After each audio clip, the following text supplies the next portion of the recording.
Oh shoot! Now I just lost my train of thought. What did you say? You're saying. I just think if the company wants to do something that artistic and not give right, people have artistic, right? I feel like when I played this game, up until this moment, the designers did not ever show their poker hand. Okay, I couldn't tell you if the guys who made this game were like Catholics or atheists or pro AI or pro gay rights. I mean, granted, there's the whole thing with gays and lesbians, the whole in the game, you know.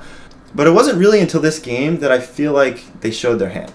It wasn't just that Shepard united different races and, you know, AI with non-AI, but like he literally united like every Earthling, like black, like Asian, gay, lesbian, heterosexual. I mean, literally. Tranny. Yeah, like literally, he was cool with anybody. Right. I mean, it was becoming like a Star Trek universe for a moment. Yeah. And I'm thinking there's a little, I hate to say it, but, and this word's actually kind of dirty, but almost agenda. Hey guys, you know, the universe is stronger if everyone's friends. In the end, my Shepard is, dude, let's have world peace and trust each other and give each other another chance. They were kind of showing their hand where literally the cool thing that made Mass Effect 1 and 2 cool was I had no idea. Like, in one hand, it almost seemed like the game is very atheist, but on the other hand, like randomly they'd be like, by the gods or something. You know what I mean? Like, I respect the openness of it, and I'm not gonna bring religion into this, but I'm just saying, like, I was always playing, kind of wondering if the programmers were ever gonna show what they wanted me to believe, kind of thing. You know, like you can't help but play some games and just the developers can't help but inject some of their beliefs into the game. It's almost impossible to create a universe and not have, you know, I mean, they could have, like, for example, made a planet where guns weren't allowed in the whole planet, and then another planet where everyone had guns, and like sort of snuck in, even by mistake, philosophies. Yeah. Well, I think that was a Next Generation episode, but right. You know. But they did a great job of creating lots of planets and never hitting these issues, or if they did, they never made it obvious that they had an opinion. But they did. They created the lore for that race within themselves, and the galaxy is structured in such a way that when the races come to the Citadel and become part of the galactic community, they don't press their views religious on the other races. They've come to this point where they've accepted that other races believe other things, and they're all free to believe and, you know, foster their beliefs any way they want without any kind of infringement from another race. Yeah, and another example is the Prothean. They had, like, Protheans were in control and everyone else was basically a slave of some sort. And I love the fact that they're not some supreme being that... I thought that was awesome. Like, I love how by far the coolest part of the game, I'm not coolest, but, you know, like the fact that Prothean was, like... Pretty much the Romans. Yeah, Romans! Weren't you thinking it the whole time? I'm like, these guys were the Romans. They're just, like, conquering. And they, in the Prothean guy, Javik, he basically said, like, they didn't even come up with all this technology. Like, they got it from the dudes before them. Right. Which, for Mass Effect 1 and 2, you're thinking the Protheans are the smartest dudes ever. But I know, everyone just put them on this pedestal, and they were regal, and they were all peaceful, and they loved all this stuff, and then you get to this game, and the Protheans are like, you guys are idiots. You're friends with machines who are going to destroy you. Like, you're stupid. You got to conquer. And conquer and conquer. And do you remember the scene, or hopefully you heard the scene, where he said, when we fought the Reapers, they learned our strategies and then they defeated us, and we had no other strategies. Yeah. But you guys have such diversity that it's possible they can't assimilate so much diversity. Right.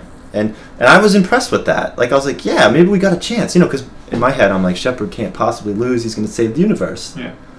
And that was a believable segue to saving the universe. But then it didn't turn out that way. No.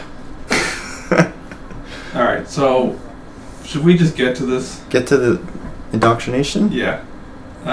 Put a link in the video. Yeah, put a link, because I don't know how you say that kid's name.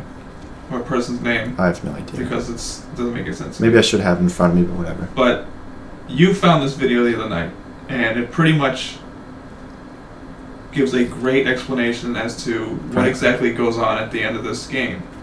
And honestly, after watching it, I'm totally behind it, and it makes me love the franchise even more, being the grim ending lover that I am.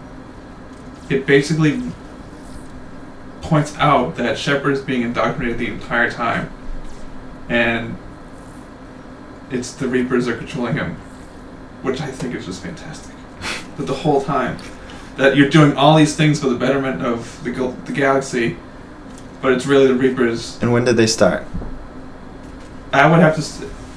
It would make sense to me when the Elusive Man put them together, because he snuck something in there. We know he's implanted something into Shepard. It's mentioned a lot in both games that he has implants, more so in 2 than the 3rd game. But I think that was the beginning of the end for Shepard, because at this point it's pretty much known that the Elusive Man was indoctrinated. So. Yeah, I mean, this is speculation. It's possible he wasn't indoctrinated, but if what we're saying is true, and what the video is arguing about and everything, it pretty much. It's possible that every single thing you did in Mass Effect 2 and Mass Effect 3 was pure indoctrination, and every Paragon thing you saw was actually at least somewhat pro Reaper. And the big kick and the big oh my god is the programmers kept the secret until the very end, because every single thing up until the point where Anderson's on his knees or whatever is reversed. Yeah. So red is really blue and blue is really red, but they never make it obvious to you until this moment. It's like the big haha. It's really the twist ending that I didn't think that they would do. Like when I first played the ending, I just thought it was the ending. I thought it was weird as hell, but I didn't really think deep on it. Then I watched this kid's video. It just makes total sense. Right. Like, where the hell did Anderson come from? How did they get separated? How would Anderson even end up in the portal? How did the even get there in the first place? Right. I mean, I know we can't really show the video, and we're asking you guys to go watch it, but it really, if you have any questions about the end of this game, that video really makes sense. And again, a lot of people aren't going to like it because it's a huge downer. It is a big downer.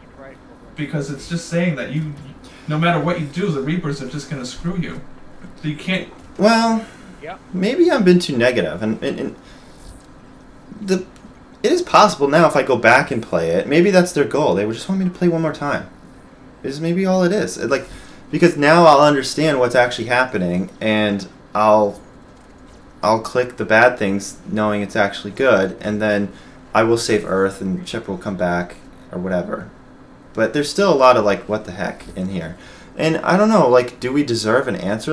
Why did I have to find a video on YouTube to understand the ending? Isn't that... Wow. I don't know how they could have done it better, though. How do you trick everyone without tricking everyone, though?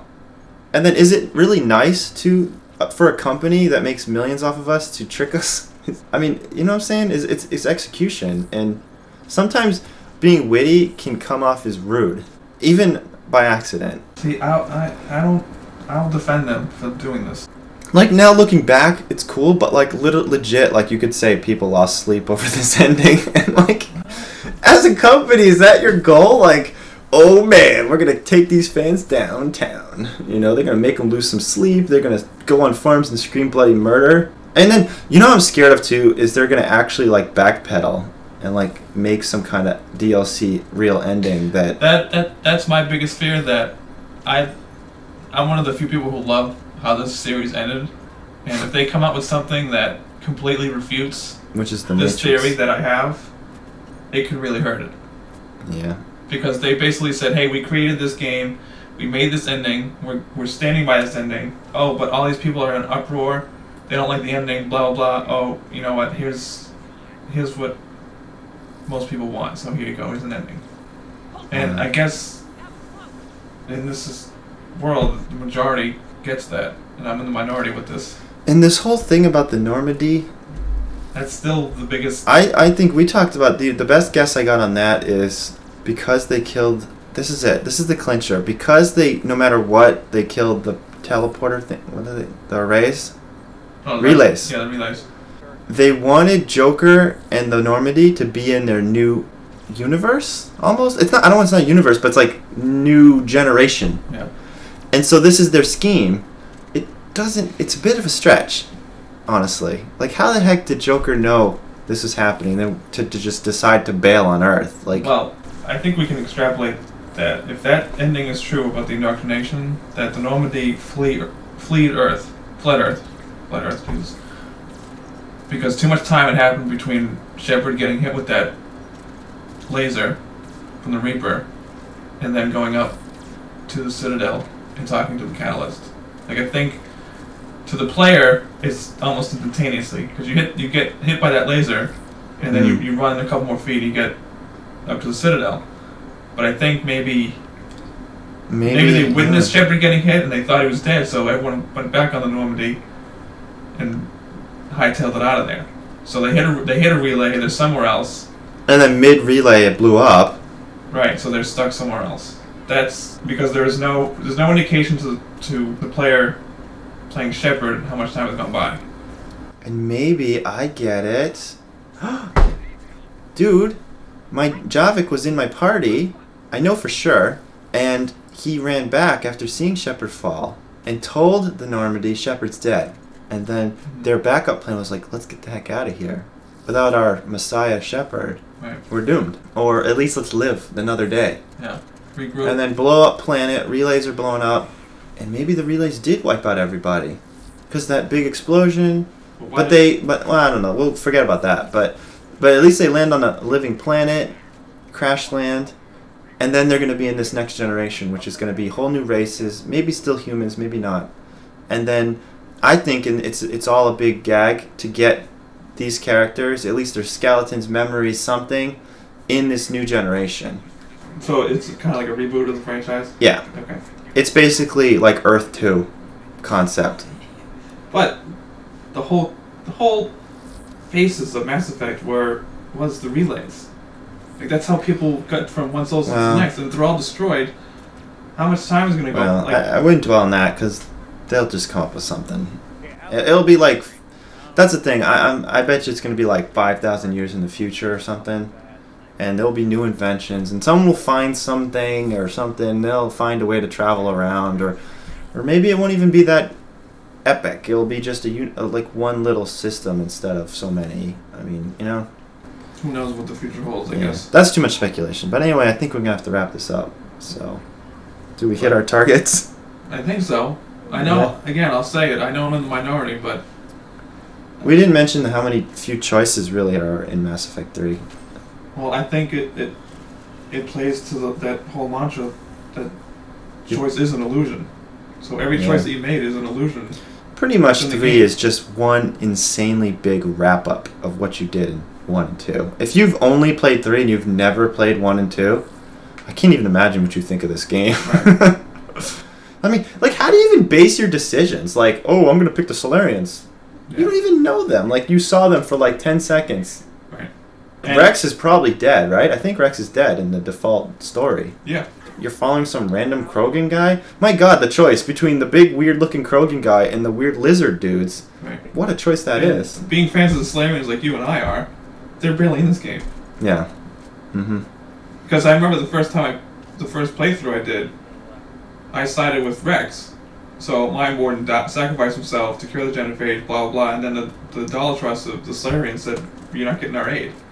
But in my head I thought, hey, there's some Solarian mission that I missed out on. But there isn't. It's just you either cure the genophage or you don't for the Solarians, like that's it. Like I actually thought there was some mission that I missed and there wasn't. Good times. And that was a bit disappointing, but what are you gonna do? Anyway, yeah, God help those dudes who played the game and never played 2 or 1. And I mean, I can understand not playing 1 because it's not on every system. But 2, especially PlayStation. Poor guys. 2 is a really good one. But one. PlayStation had something where you could still kind of create a future. Yeah, it's like a 15-minute interactive comic that just gives you like the base choices. Yeah, PC guys have hacks and stuff like crazy. Well, they have all 3 games. Yeah, it doesn't even matter though. You can just pick up 3 and like make any story you want. Yeah. So, anyway, all right, well, let's call it. Yeah, you know, I'm just interested to see how many. I mean, I know a lot of people hate the ending, but If people still hate the ending as much, knowing or thinking that the indoctrination thing is real. I hope someone watches this and or listens to it and says, yeah, that's cool, and these guys are on some, or just give us ideas. Tell us if there's a better version of the ending. Yeah. I'm still not even sure how mine ended. I have no idea, honestly. I think I saved Earth because I saw the Reapers leave Earth, and people were still alive on Earth. Anyway, the relays are dead. I mean, it's yeah.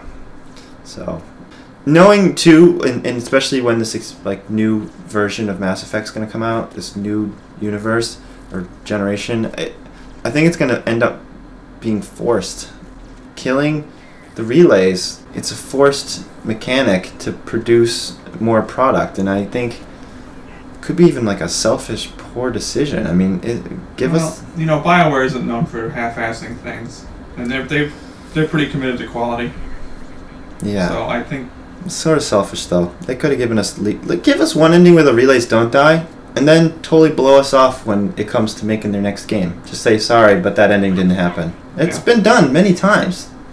Games do it all the time. Where they come up with an ending, and then they're like, oh, the next game, that ending, that's not the ending we went with. So. Or they could be making another game that takes the choices that you made in these 3 games and factors it into that new... That would be insane. ...universe somehow. Yeah. And funneling everybody towards this one ending is the way they start their new franchise. I shouldn't say franchise, but new trilogy or whatever they do with the next... And in order for that next game to be viable, these 3 endings are your only choices. I wonder if Edie wasn't in my ending because of what I chose. I think I chose to control AI and she was AI. That's a whole nother weird thought. Oh, yeah. I still can't get over why Edie wasn't in my Normandy. Oh, because you destroyed her. I might have. Which goes back to what you're saying. Maybe there's no Edie in my future. They won't do that, though. There's no way. You cannot, it would be insane. I mean, I guess it'd be kind of a attaboy to the fans to give them a little connection of Mass Effects to their new thing. Yeah. But man, I mean, as a programmer, I'd just be so bitter. Some dude is working a whole weekend because of that decision, and he's not happy. Anyway, all right. Thanks guys for listening. Hope you enjoyed it. Yeah. Bye. Someone bringing me up. LZ in sight. Move it. Kill him.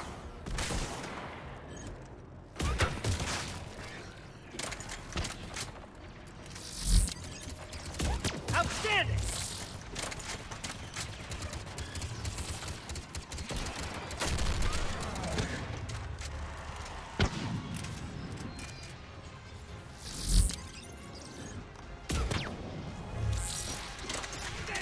Shields down!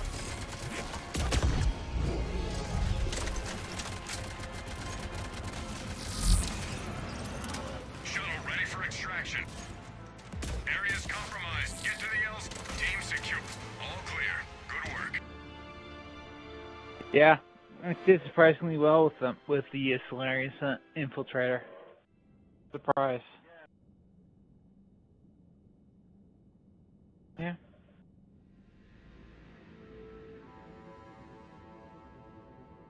Two at one. Man, we should get a shit ton of coin for this. I forgot it was even gold. To be honest. 72.9.